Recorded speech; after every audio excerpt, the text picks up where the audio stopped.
Vin Kruttiventi. Hi, Eric. How's it going?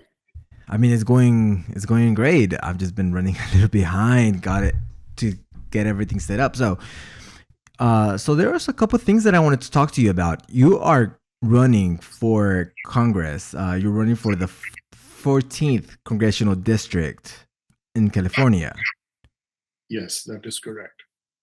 and you're running against Eric Swalwell.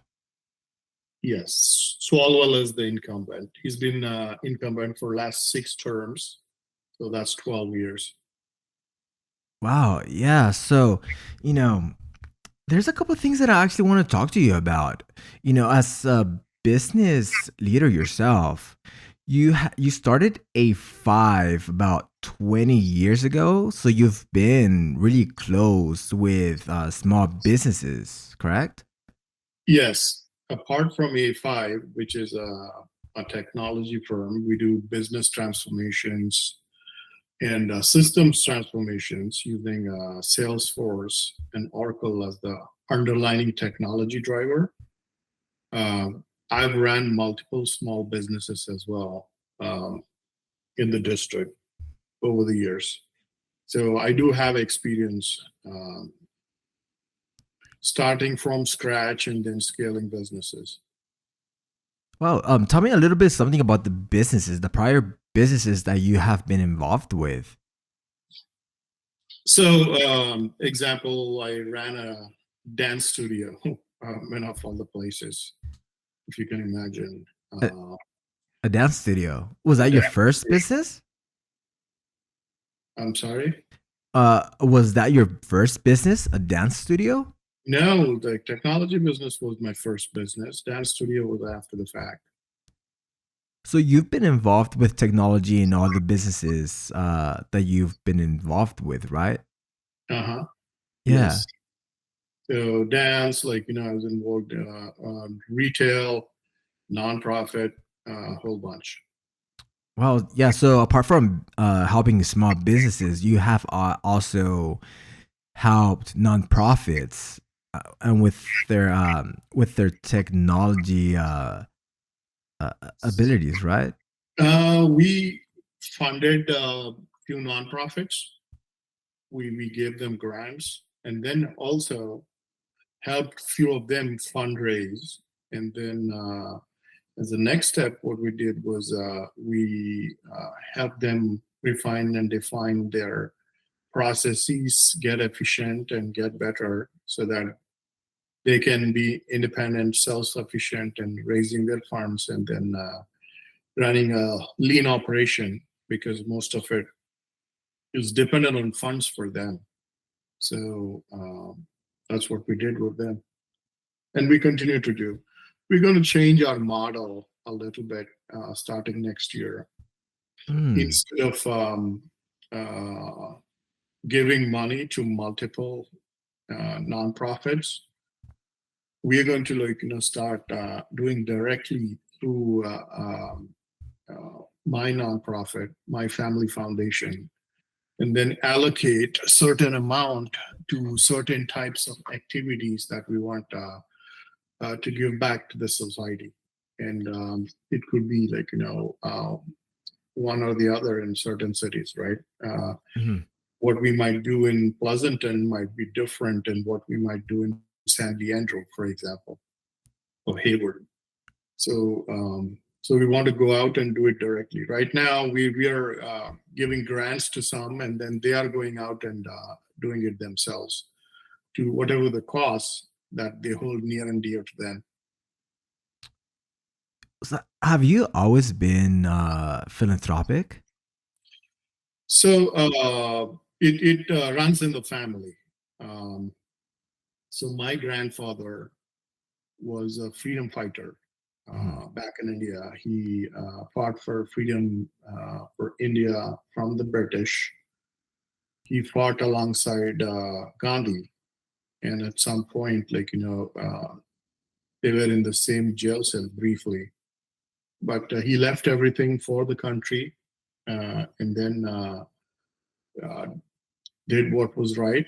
Then he was an advisor for two presidents there. He was pretty good friends with them. And Wow. my dad picked up all of that. He became a journalist. He always wanted to uncover the truth, do good for the society, and then he instilled in me all of these values. So I came to this country um, as an immigrant, first generation immigrant, legal immigrant, and then when you come here, first and foremost, what you do is try to establish yourself and make sure you're settled, your family's settled, and all of that. So once Mhm. I've done all of that, I was like, how can I give back to the society? Because the society's done so much, the country's given me so much. And along came COVID, where a lot of small businesses were shutting down because of lockdowns. And then came the idea that, like, what can we do?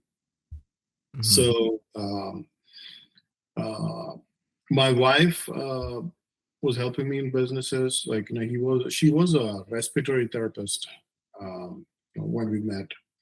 Then she started helping me with my businesses. But during COVID, something like, really occurred to her. She wanted, like, actually be in the forefront trying to do something. So she went and got her nursing degree. Wow. And so that she could go out and then help people. And then I took this route of the Family Foundation to help small businesses turn around because a lot of them were suffering. And so we Yeah. did turn around a lot of small businesses, especially the minority owned ones. And we're proud of what we did, and we'll continue to do that. Yeah, so you did see all the small businesses that suffered during COVID. Yes. Yeah, what's really surprising about that? I mean, not necessarily too surprising.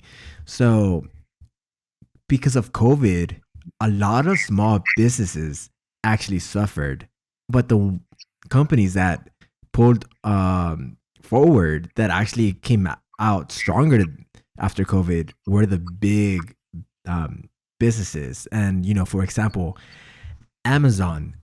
So what's not surprising is that in 2020, Amazon actually they they donated about $2.4 million to Joe Biden's campaign.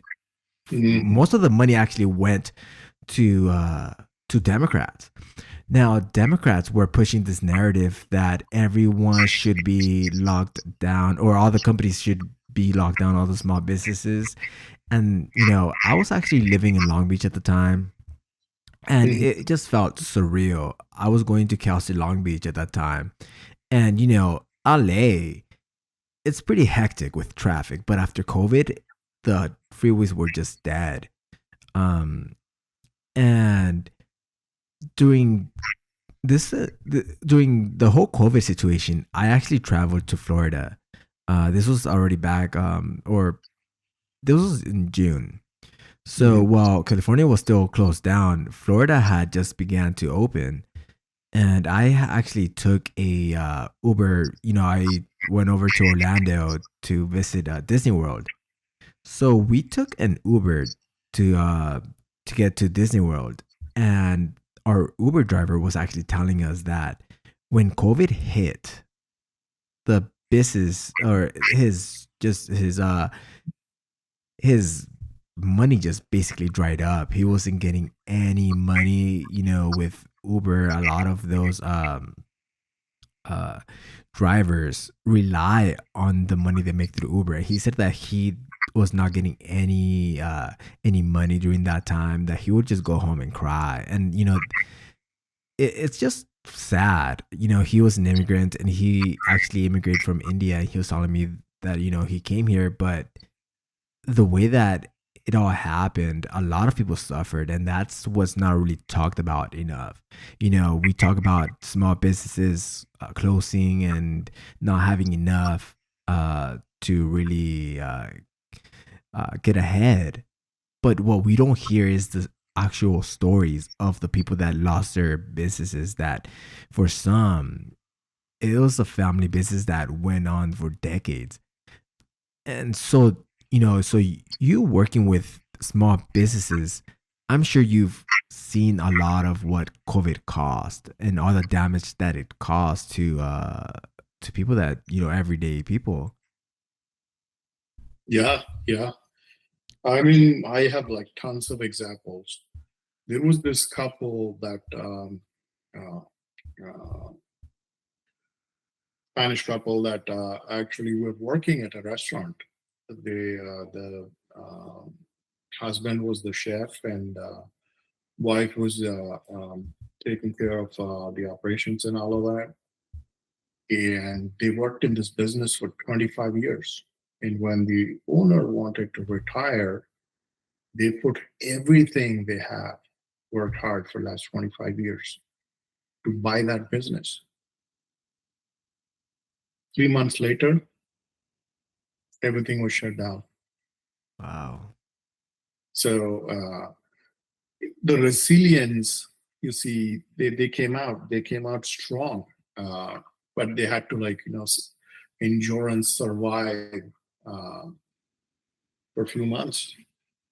Same this with another family. They were working, and they started this restaurant. Wife went to Mexico, and then she got this special recipe for crepes, um, and they started like this beautiful crepe place. Mhm. They had to shut it down, and entire family was working in it, right? Like cousins and daughters and like grandsons and like all of that. Yeah. Imagine if you put everything you got to the last penny into the business. First of all, our red tape and regulations and all of that are too many to begin with, right? By the time Mhm. you plan and then by the time you open, you're signed the lease and then you're waiting about 8 9 months before you open. And that is one thing I want to like really fix when I get elected is cut this red tape, have a caseworker assigned to each small business so that like end to end they take care of it, and then the small business owners are really focusing on running their business and not running around the bureaucracy, right? And Yeah.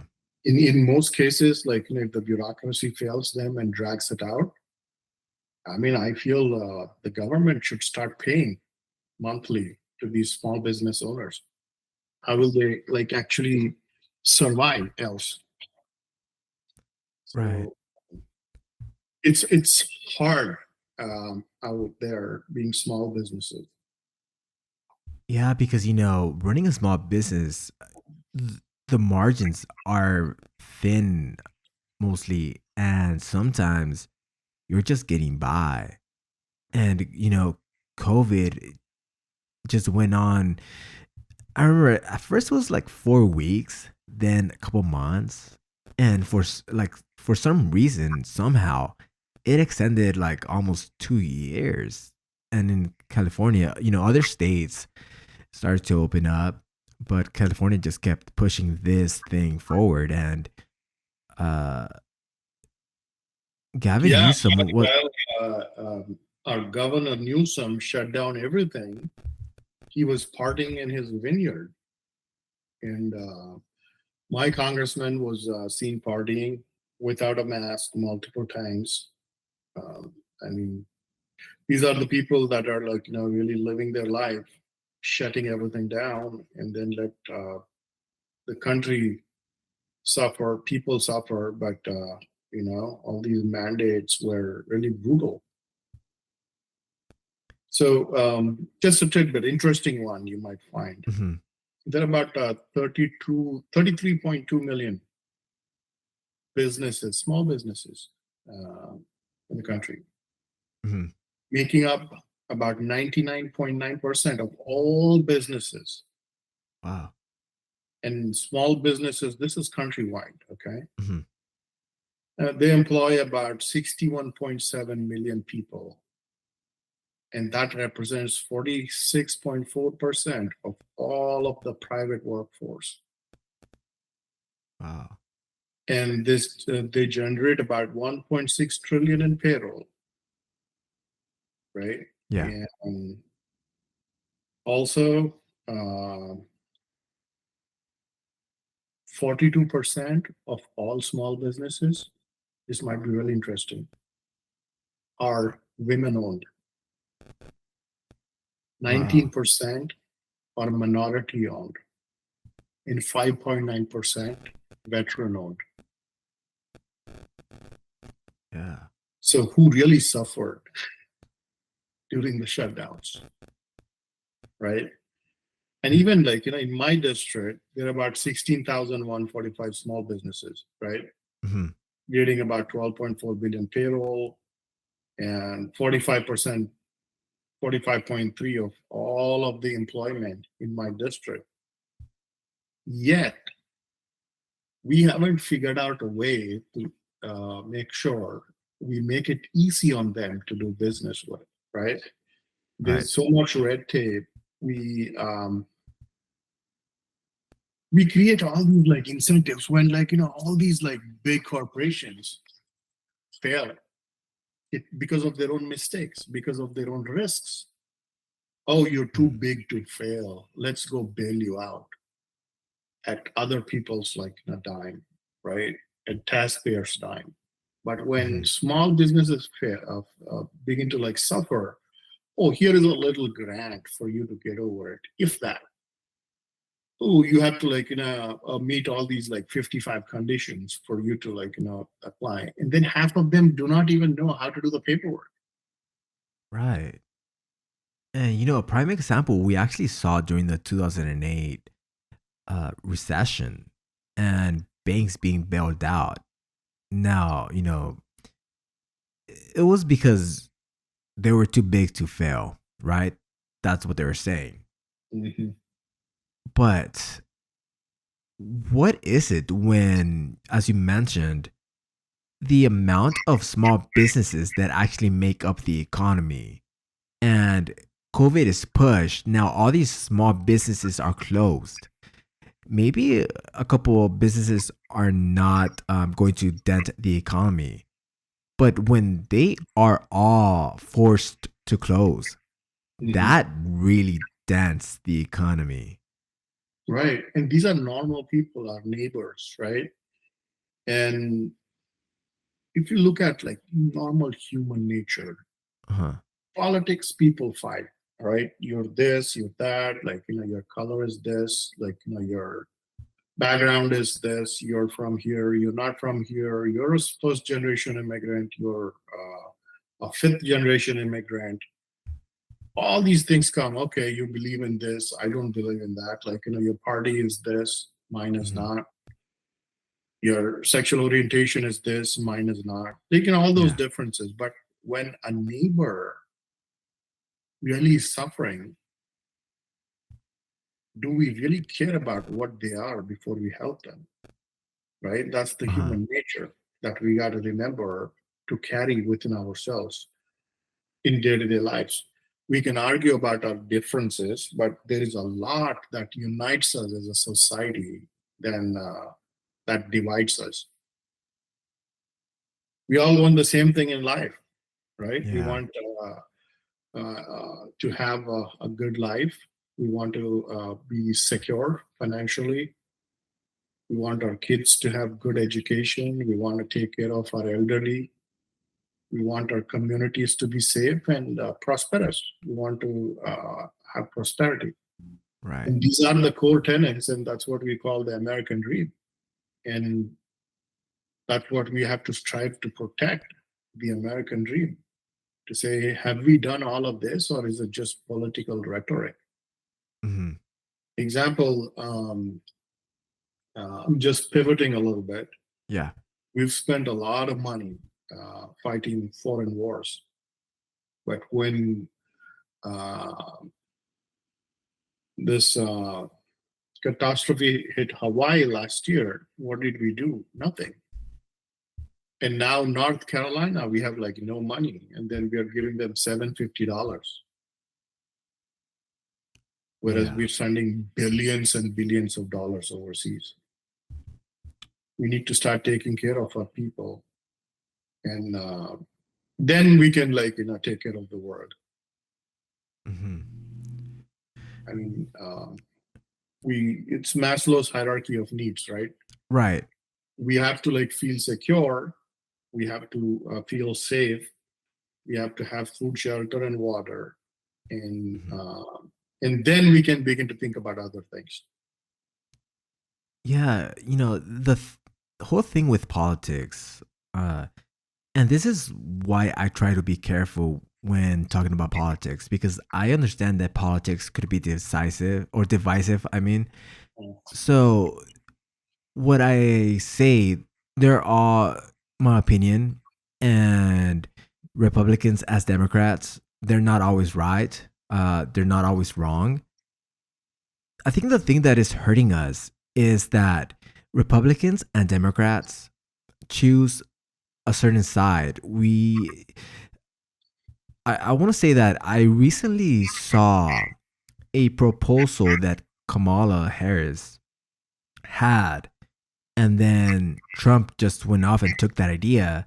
Now, Kamala wanted to say that that was her idea, and Trump said, well, it was a good idea. I like good ideas.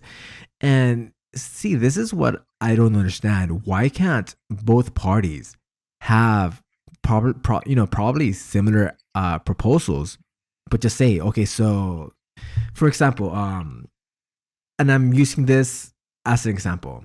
Say there's a proposal, universal income or universal healthcare. Let's go with that. Mhm. Say that both parties want to push universal healthcare, but what they could say is, well, I support universal healthcare, but this is how my idea is different from the other party. Do you know what I mean? Yeah, and we've seen the universal healthcare example, Yeah. countries like Canada and UK. Hmm. In When you need care, you got to wait in the line. Uh, Right. and these are all government provided plans, Hmm. universal plans that everybody participates. And I feel we need to have both. We need to have a choice.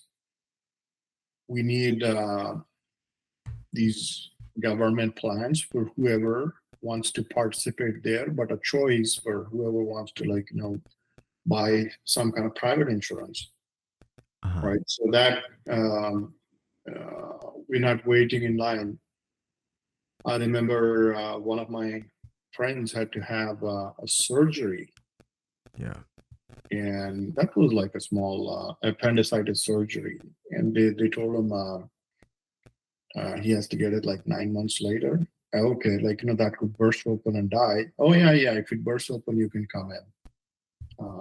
But I mean, those are the things that have happened with that type of system too, right? Yeah. There are pros and cons. But I kind of missed the memo on the idea you mentioned about Kamala had that Trump copied.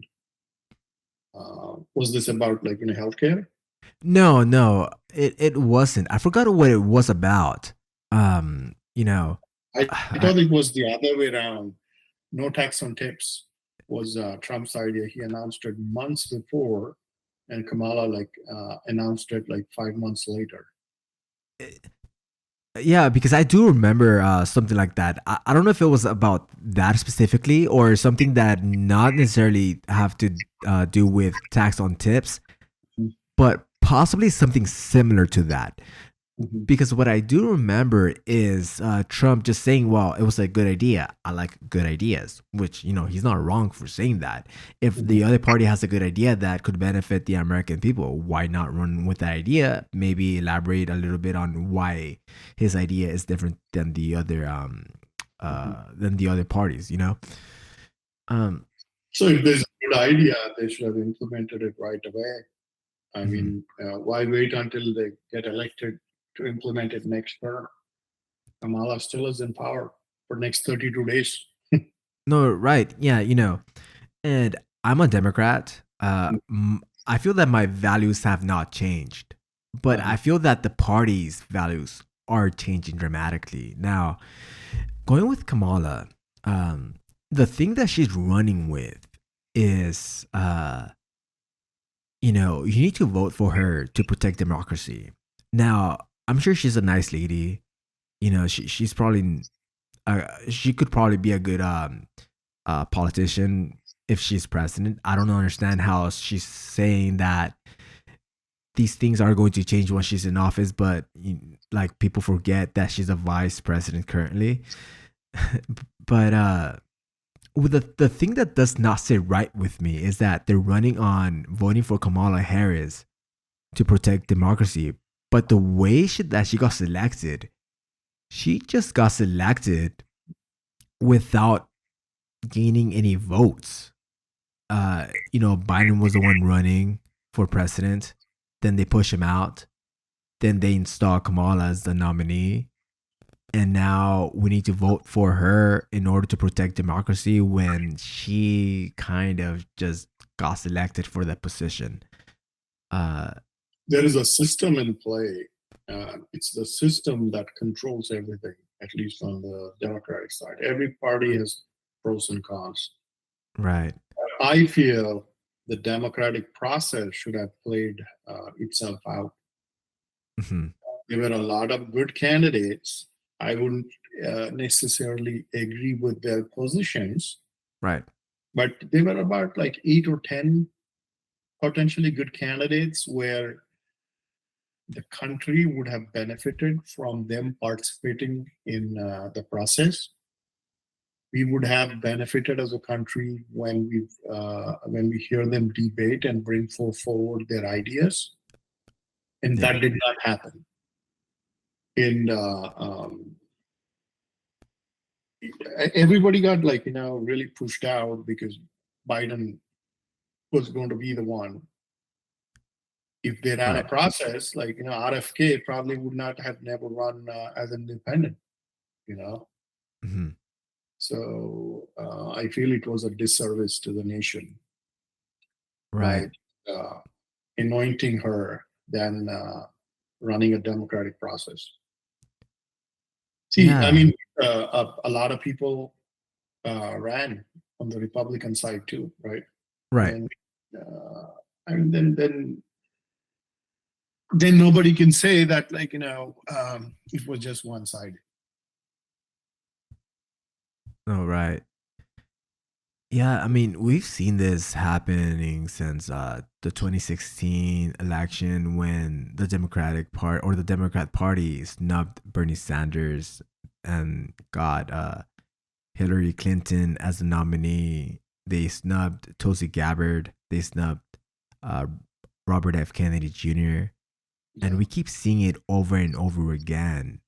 So this messaging of having to vote for her in order to protect democracy just does not, it's not parallel to the actions that they're taking. correct. And they're talking about, oh, my plan is different than anybody's plan, and when I get to be the president, I'll do this. Mine is opportunity economy. I'm going to give every small business 25,000 and homeowners some more. But then why didn't you do it now? I mean, you could do it now. We'll all vote for you. Yeah, I Right. mean, people, First, you don't say that, I'm still in power, vote for me, then I'll do this. Do it, and then we'll vote for you. I mean, if she did everything that she said she would do right now, right. next 30 days, she would win in a landslide, but she won't do it. Yeah. And, the thing about it is that she's running for president and using her experience as vice president f- to basically used that as, the reason that she should be elected because she has the experience. But then, She did sh not win a single delegate last time, yeah, right? and she was the first one to actually drop her campaign, right? Uh, I believe so. She was one of the earlier ones. Yeah, at least one of the first ones. She didn't even get 1%, so she had to drop out, along with my opponent, Eric Swalwell. You have to. Oh yeah, he also ran for president, right? Correct. Yeah. Now, um, there is just a lot of things going on. There are certain things that I support the Democratic Party or the Democrat Party on. There's a couple of things that I support the Republican Party on. But RF Kennedy Jr.'s choice to run as an independent um, did kind of cause him to gain some support. But as we all knew, there was no clear path to victory. And even though, there are a lot of things that I don't support the Democratic Party doing, I think that being part of the uh, group that is either party is what you need in order to really do change. So the reason that you actually became a Republican, have you always been a Republican? I was never a politician in my life, and I was a businessman. And when you see that things are not really progressing in the same direction, Mhm. it's a uniparty system in California. They think they can do anything and get away with it. So, how in my right conscience would I actually run as a Democrat? There were a lot of people that said, run as a Democrat. Um, you can self fund a lot, which was great. So you could win, raise some, and then just win any election. And I was like, no, because my idea of doing things is fundamentally like quite opposite of how the state is run, Mhm. how certain policies are run. Example, like I'm not going to wait in line for Eric Swalwell to get out to run in this district. He's already compromised. Yeah. Left with the Chinese pie, and Mhm. it's a national security risk. He's voted against anything that tried to put guardrails or anything to do with Iran or China, even nonpartisan bills. So what Yeah. does that tell you? I cannot be standing with the guys, um, at least in my state. We're all part of this system. Well, yeah. $23 billion to fix homelessness. They can't tell us like how it was spent. That's thievery. Right. Yeah. And I live in Vegas right now. The homeless problem here is just out of control.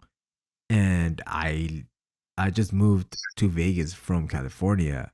Now, where I was living in California, I was living in Santa Barbara County.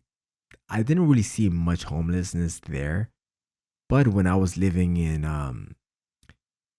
LA or in Long Beach, I would travel through LA and the homeless problem was out of control there. And it's something that definitely needs to be worked on because in America, especially, this shouldn't really be a big of an issue as it is right now. Yeah, and you know, it's the First Amendment right. Mhm. Anybody can go out and protest, peaceful protest. It's part of the rights we have. All of our students protesting for Palestine and all of that. 110,000 people die every year in our country Mhm. because of fentanyl and illegal drugs. Yeah. Why isn't that the biggest issue that we have to fix? It's okay for 110,000 to die year on year, and then keeps increasing. No, I mean People that. should be on the streets trying to fix our homelessness and then this fentanyl problem. They're like when you go look at some of these people, they're addicts, right? And Yeah. their legs are rotting, hands are rotting, and they just rot on the street. That's inhumane. And then there are a lot of nonprofits that are like really profiting from it. Their directors and board of directors and CEOs take like hundreds and thousands of salaries. And then Mhm. it's a big corruption scheme. Yeah, I mean, what we know is that most nonprofits, most of the money that they actually take in don't even go to the causes that they're working for or working on. Most of that money goes to executives. Uh, Correct. they're nonprofits, but someone's profiting off of that money. Yeah. Almost are like that. Yeah, and They sell misery, they raise money, and then mhm. improve their lifestyle. Yeah, I mean, for some people to remain in control, they need to cause or they need to create this fictionalized form of oppression. And we see that a lot. When we run businesses, Mhm. when we spend money on something, it's basically based on an outcome. What outcome you're trying to achieve, and then how do you measure it? So, Yeah. without measuring anything, if we sell misery and package and wrap everything around civil rights and uh, all of this, these guys have learned to package everything around these lies and deception. Mhm. They lie their way through, and they lie straight through to their teeth, straight face. Yeah. They tell people that they'll pay reparations to get votes. How in the Mhm. hell can anybody afford to pay the amount of money that they're talking about? Yeah. And Isn't it really dishonest to tell people that they do that? Whereas we know, like as normal common people, we know that that's not possible. right. And It's I'm sure that their heart is in the right place, but the decision is just not the right one that should be taken. You know, it's true that certain groups are oppressed and it's hard to get out of their situation. But just giving them money is not going to help the situation. There are certain, in certain neighborhoods, they could build certain facilities that helps them uh, improve their life, not just giving them money and expect them to get out of their current situation. correct. They're like a vocational training. We can give Yeah. them a lot of training. There Yeah. are a lot of jobs that are going overseas instead of them not having anything. They could get some of those. Where there is a will, there's a way, and you could create special economic zones in certain rough neighborhoods Mhm. so that the quality of life of all of the residents goes up because they would all get economic opportunities to get out of the situation. Yeah. And these are the things that these guys do not do. They use it just to get elected, but they don't want to solve it. So my thing is I'm going to do everything in my power in a nonpartisan way to help Mhm. people. Period. And I don't care how they look. I don't care what they believe in.